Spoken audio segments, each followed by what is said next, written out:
Hello guys, what's up? Welcome back to my channel.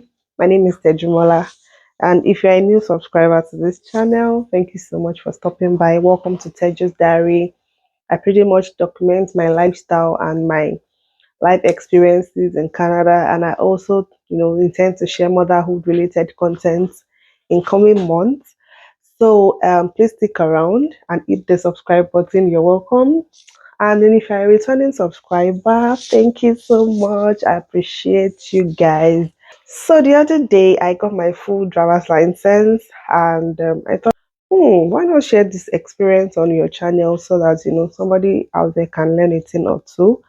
So if you are coming to Canada, Ontario precisely, and you're going to be getting your driver's license, then you should watch this video to the end.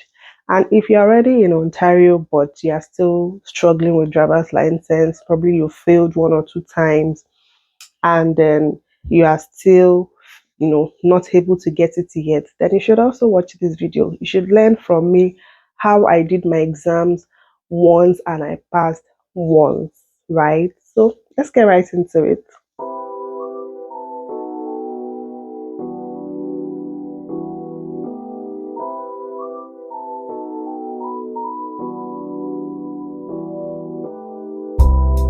So I know it still remains a mystery, even for me, how I, passed my G license exam and my G1 license exam at one attempt, right? If you are familiar with Canada, Ontario, you know that to get a driver's license here is not beans. I mean, it is very, very tedious. So a lot of people get to fail a lot. If you are coming from Nigeria and you are trying to get your driver's license here, a lot of people always come with the notion that, oh, I'm a badass driver from back home. If I get here, see, let me first say this. If you're coming from anywhere in the world, coming into Canada, and you have 25, 30, I don't know, have 100 years of experience in driving, you need to trash it first. Well, maybe not trash it, just, put it somewhere and act like you don't know how to drive, because Ontario driving will humble you. I've been driving in Nigeria since 2019, if I'm correct. I started driving in 2019, and trust me, people that know me know that I'd be bad as driver. But when I got here, I already made my research before we came, and I already knew that driving here is entirely different. It's not the same at all. So I would like to start from the requirements, the things you need. If you're coming from Nigeria, the things you need to bring along, because if you come here to Canada without these things, it's going to take a while. It can probably take 2 years before you can get your driver's license. So the first thing, if you're coming from Nigeria to Canada, I'm focusing on Nigeria because I'm from Nigeria and I know what obtains. If you're coming from Nigeria and then you've been driving, you have your full driver's license in Nigeria, and it has not expired yet. So you bring your driver's license, and then you also get your driver's license extract. You can get that from VIO's office or something. Then you need your driver's license, as long as it is not expired. I would say that if your driver's license is about to expire, please renew it before you come to Canada, because you would need the license that is not about to expire anytime soon. And then you also need your international driver's license. Although I did not use that, I mean, that blue and yellow thing, I didn't use it at all. But you can bring it, and I'll tell you why you can still bring it, all right? After you get all these three things, that means your driver's license, your driver's extract, and the international driver's license. After you get these three things and you land into Canada, the only thing the international driver's license allows you do is it allows you drive for 3 months without license. So if you have somebody that you're coming to meet in Canada and the person has car, a registered car, then you can use your driver's license to drive for 3 months before you get your license, before you get your Ontario driver's license, right? So, but I came to Canada, I didn't have anybody here, just myself and my family, and the license I got, I didn't need it because there's no readily available registered car on ground. So there was no car for me to drive. So why did I do it? I just wasted my money. But so you understand my point. So for Ontario's license, they are in three stages, right? If you have your driver's extract and your driver's license in Nigeria and you have them handy, all you need to do is to approach immediately you land into Canada, go to any drive test center near you and then present your driver's license and the extract. Present it. Make sure the extract is not expired because it expires in 6 months. So it expires in 6 months. So you want to go to the drive test center as soon as you land in Canada so that you can even do the first level exam out of the way.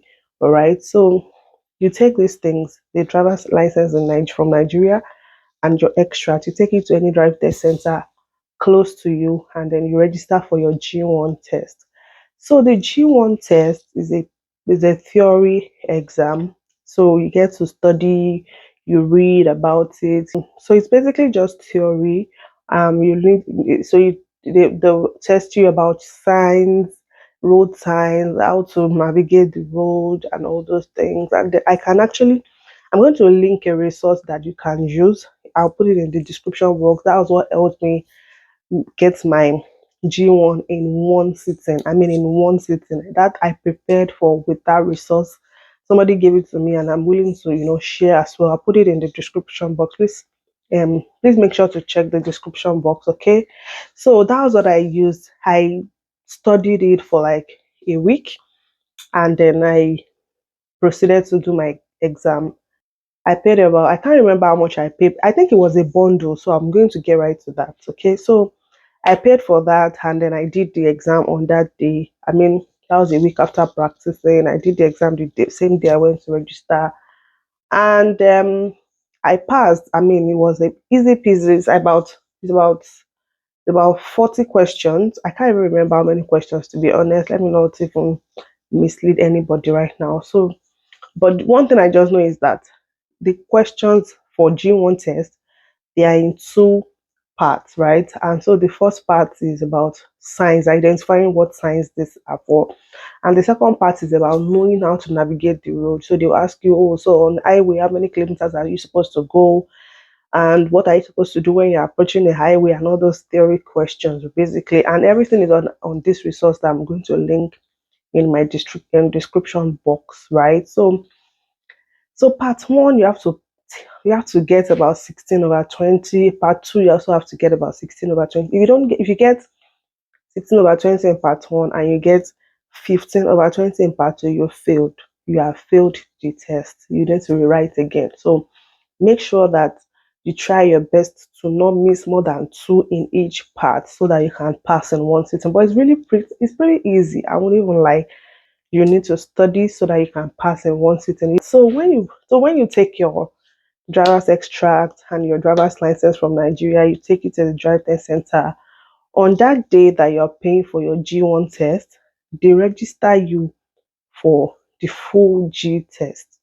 So how it works is that if you don't have a driver's extract, you do the G1 and before you do your G2 test. The G2 test is like practical. Yeah, so if you have your driver's extract, it would cut that G2 out completely and just takes you from G1 straight to G. So you don't do G2 at all. Why not just get your driver's extract from Nigeria and do G1, then do full G straight? So, but there's a caveat I would like to point out. So, if you pass your G1 and you're supposed to proceed to full G straight based on your extra that you presented, right?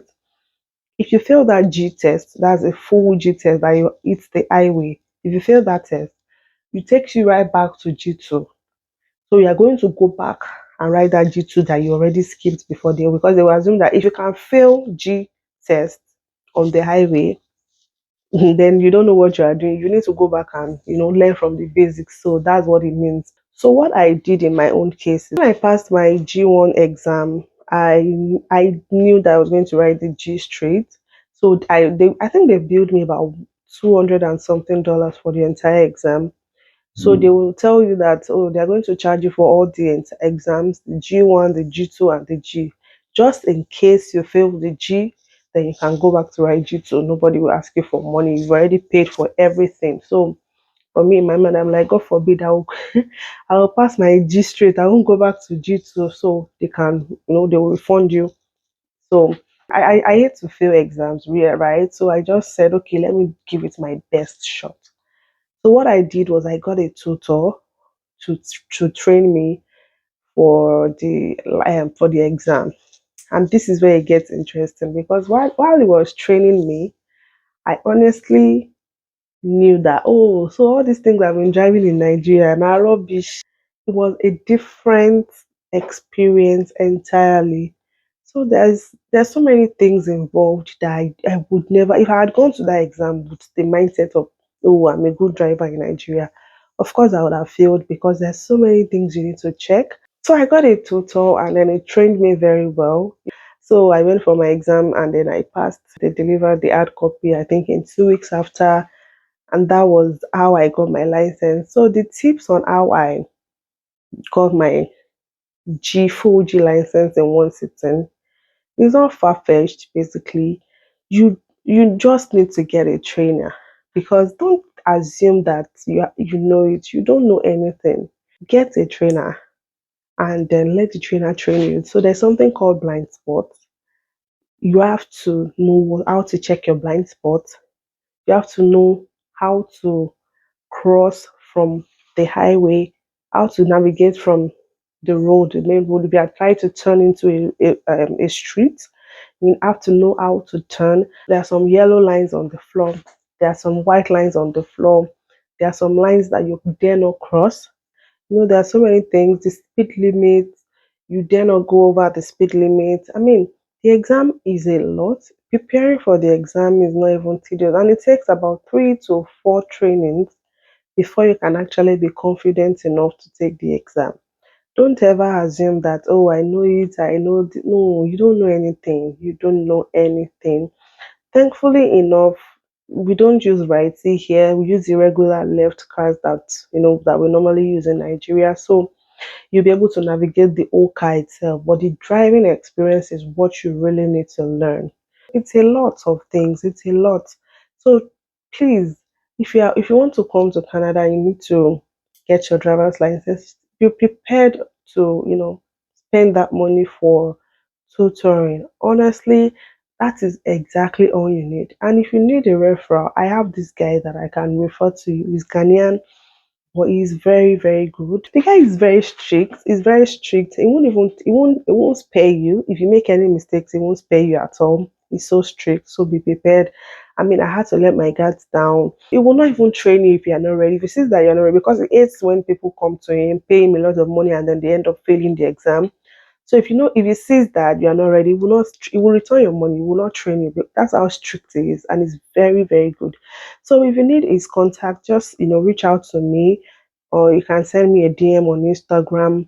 I'll link my Instagram handle somewhere on the screen. You can send me a DM on Instagram. You can also reach out. You can send me an email. You know, I can give you his contact. It's very, very good. It will train you. But for the G1 test, is just study, just read it. The material that I'm going to link in my description box is all you need to pass your G1 test. You don't need anything else. That's all you need because it's almost like as if they copied the answers from that material and paste on their website.